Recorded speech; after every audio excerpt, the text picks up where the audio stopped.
எப்படி இருக்கீங்க? இன்றைக்கி நான் வைரலான இருக்கிற எக் பவுச் ரெசிபி தான் ட்ரை பண்ணியிருந்தேன். அதுவும் பணியாரக்கல்ல ட்ரை பண்ணியிருந்தேன். வாங்க எப்படி செஞ்சேன்னு பார்க்கலாம். இதுக்கு ஒரு 2 முட்டையில் சால்ட்டு பெப்பர் போட்டு நல்லா பீட் பண்ணி எடுத்து ஒரு ஓரமாக வச்சுக்கோங்க. நான் ஒரு முட்டை இன்றைக்கி வேக வச்சு வச்சுருக்கேன். நூலை வச்சு நல்லா லேசாக கட் பண்ணி எடுத்துருக்கேங்க.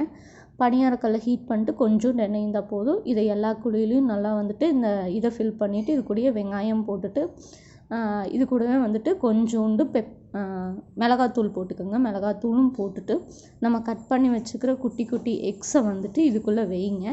என்கிட்ட அந்தளவுக்கு பெரிய பேன் இல்லைங்க. அதனால நான் இன்றைக்கி பணியாரக்கல்ல ட்ரை பண்ணியிருந்தேன். அவுட்புட் சூப்பராக வந்திருந்ததுங்க. அதே மாதிரி எல்லா குழியிலையும் வச்சு ஃபில் பண்ணிட்டு மேலே மறுபடியும் எக்கை பீட் பண்ணி மேலே ஊற்றிடுங்க.